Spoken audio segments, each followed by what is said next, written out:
As Terence McKenna famously said, culture is not your friend. If you do not understand what culture is, I suggest that you look it up, that you do as much research as you can on it, because this is one of the most dangerous things that you'll ever encounter. If you've ever heard of patriarchy, the patriarchy or misogyny, then you know what culture is at least a bit. Culture is the set of ideas and concepts that crunches you into whatever shape you end up being as an adult, right? We see trends, like, for instance, most, if not all, men are not fit for a woman or another man, if you will. Like what we're seeing right now is women rejecting men, rejecting the behavior, the manipulative, narcissistic, controlling, nebulous, deceitful, violent, dangerous, life-shattering behavior of men. And what we have to notice is that we just keep pumping these sons of bitches out. We just keep pumping out more and more men that are like this. And the question is, how does this happen, right? So if we think about a newborn baby boy, is he evil yet? No. What about a toddler baby boy?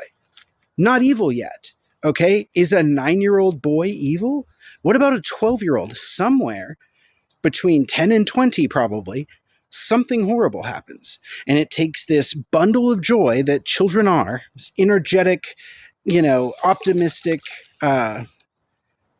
whatever kids are before they're destroyed by our culture.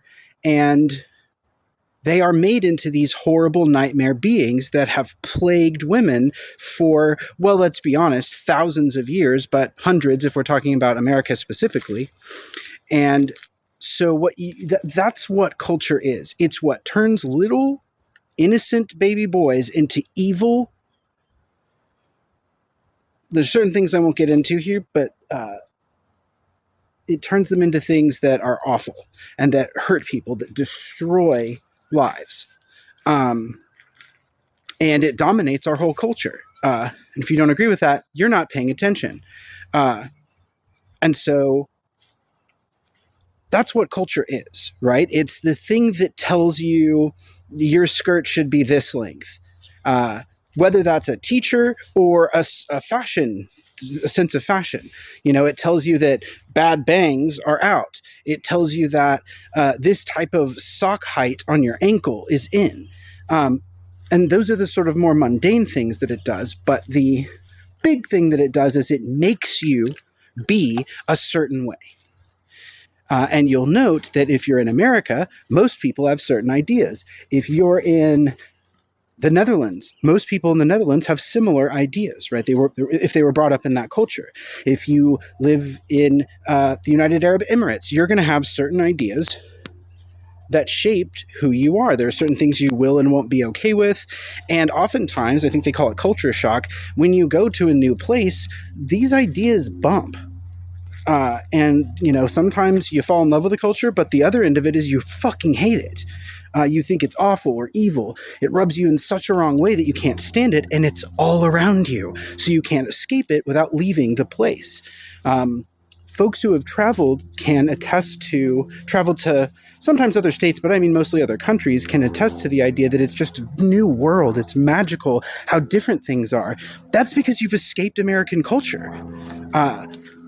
And if you go between two European countries, you may have a bit less of a culture shock there. Just because, if you're right next to something, you're more likely to have ideas that bounce into each other. I don't know that to be true, but I think it's true. And so first, seeing culture is the first step, acknowledging that it exists and learning how to identify it. If you don't want to tell people that you like Nickelback, that's culture. If you watched a show but now everyone thinks it's cringe, that's culture. If there's certain trends that you have to do because everyone's doing them, if you don't, what will they think of you? That's culture. Peer pressure is culture. Schools have their own microcosms of cultures. So do universities, so do jobs. You will find going between jobs that it's different in different places. And so there's big culture and there's smaller culture, and so it's this huge spectrum. But what it does is it controls you. It tells you who to be, what to be afraid of, what to be embarrassed by. It shames you. It tells you that it's not okay to be yourself. You must conform to these ideas or you are not good enough. And in some cases, you're not worthy of love.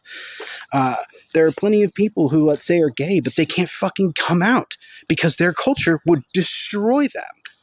And they know that. And so they have to live in secret. This is terrible, right? And so what you need to understand is how to identify how culture affects you specifically. You should not, this may sound judgmental. I don't really mean it that way, but maybe it is. If you see a trend and you go do the trend and everyone's like, you did the trend, that's amazing. And you're like, yeah, I totally did the trend. It was so great. And they're like, what trendy trend? And you're like, oh, trend. You're conforming. And you can do that if you want. It's up to you. Your life. Choose what you want. But choose it. Don't let it be impressed upon you automatically. It's like that's a good metaphor. It's like when your phone automatically downloads shit that you didn't say you want to download it. And you have to go in and manually delete it. And it's frustrating because you're like, this is my goddamn phone, my goddamn account. Why are you sticking your fingers in my fucking account? And you have to go into your phone and pull off all the shit that was there first and then add the shit you want. That is a good metaphor for culture. If you think there are people around you who are ugly, that's a cultural thing. It tells you that aesthetics are the only thing that matter, the only component of beauty. Here's a question, by the way. If I'm looking at a painting and I think it's ugly, and you're looking at a painting and you think it's beautiful, where's the beauty coming from? It's not inherent in the picture, or I would think it was beautiful as well. It comes from you. It comes from inside you.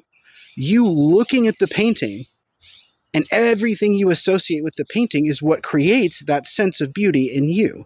Beauty comes from within.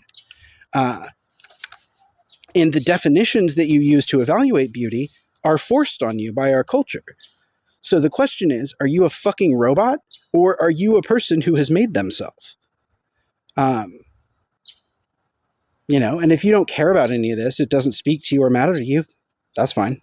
I'm not the arbiter of value or truth or anything, but I don't even think truth is real. I think there's just stuff that is factual and stuff that isn't. I think truth adds something that is, I don't even know how to define it, but yeah, you, as they say in the Matrix, free your mind. Make sure that you are who you want to be and not who you've been made into. Because the one is slavery and the other one is freedom, really. And furthermore, again, Terence McKenna said, culture is not your friend. It doesn't do good things by and large. It does bad things. It causes division. It causes people to see each other as separate or different. You don't have to agree with this, but we're all the same. We may have visual differences. We may have cultural differences. We may have cognitive differences. We may have different hormones coursing through our bodies, but we're like 99% the same, right? Nobody really likes to be hurt. And I mean this like non-consensually. Nobody likes to have their leg chopped off. Nobody wants to be forgotten or left out these things vary, but there are trends that are similar between all humans. And it's because that's just who we are. And what I've always seen is that if I see another person in pain, I fucking feel it. Like my nerves aren't shooting what they're experiencing, but I feel my own sense of internal discomfort. And maybe I'll feel a tingling in the area where they were hurt, or if it's psychological abuse, that's even worse. I've been through that shit. I know exactly what a lot of that feels like. And it's a goddamn nightmare.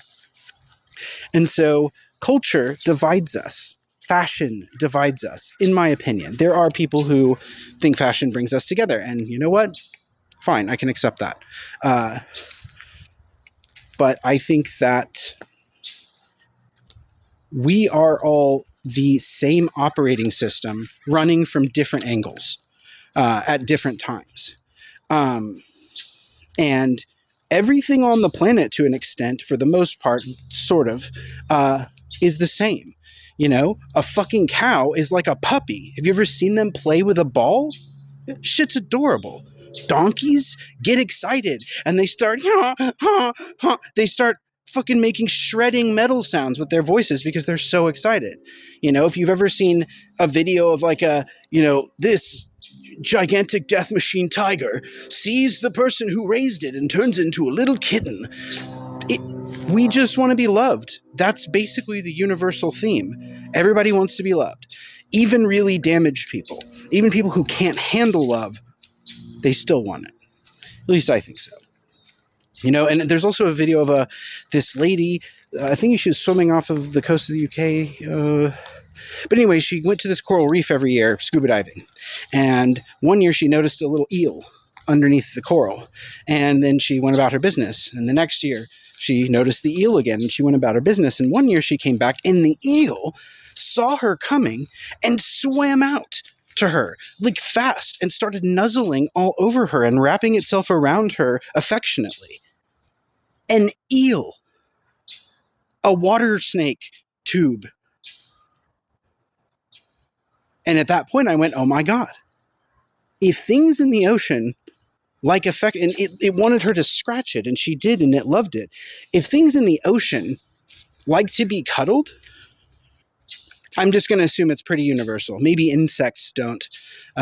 Maybe certain types of spiders or reptiles. But no. A lot of reptiles do like to be held and do like to be friends with people. And so we're basically on a ball of friendship with some sharp, dangerous things that want to kill us. And we're being told that, you know, my bangs disqualify me from something, that you're not wearing the right color shoes, your outfit doesn't go together, you're not going to do this behavior. It's like hazing. By the way, never let anyone haze you. If you're getting into college and they say you have to let us abuse you, you tell them to go fuck themselves. You find out where they're doing it and you expose it, because people die in that shit. It's not a joke. And if any organization requires you to be destroyed before you can enter it, it's not worth it. So yeah, you need to understand what culture is. You need to understand how you've been made to be a way that maybe you aren't. Maybe there are things that in you that you didn't put there and that you don't agree with, and you need to uninstall them. That's really hard. But over time, you can change yourself. People go, that's just the way I am. No, the fuck it isn't. You lazy bastard. Like, you can change that's what humans are, changeable. Our program is mushy. It's a brain. You can change it into anything you want. If you're toxic and abusive, you can stop. You can go to therapy. All you have to do is accept really uncomfortable truths about yourself. Just noticing them will cause them to diminish. There are certain people with certain disorders that may make them not change in that way, but I think they are a very small percentage. They matter, but there is no argument that says this is just how I am that is valid. It's bullshit. You're just saying, I don't want to be bothered with thinking about anything or changing. I don't have any responsibility to anyone around me. I just do whatever I want and I'm entitled to that. And I have no respect for that. So yeah, make sure you're not being made into a monster. Make sure you're not being made into a vessel of hatred. It's okay to hate stuff. It's okay to hate certain people sometimes. But by and large, I feel like we should try to avoid it. It's pretty nasty, and it turns people into monsters. So yeah, I don't want you to be ensnared the way that I was ensnared. I had to fight my fucking way out of that shit. It was horrible. I do not recommend it for anyone, getting to that place in the first place. So I think that the sooner that you start deprogramming yourself from American culture, the better off you'll be. The more yourself you will be, the more of a positive influence you'll have on the world around you. And the less you will hurt other people and set them back from what they're trying to grow toward. So yeah, I hope this was helpful to someone. If not, you can just say, oh, it's just some white guy, who cares? yeah, hope you liked this video. Hope it helped you. Do not let our culture control you. You are better than that.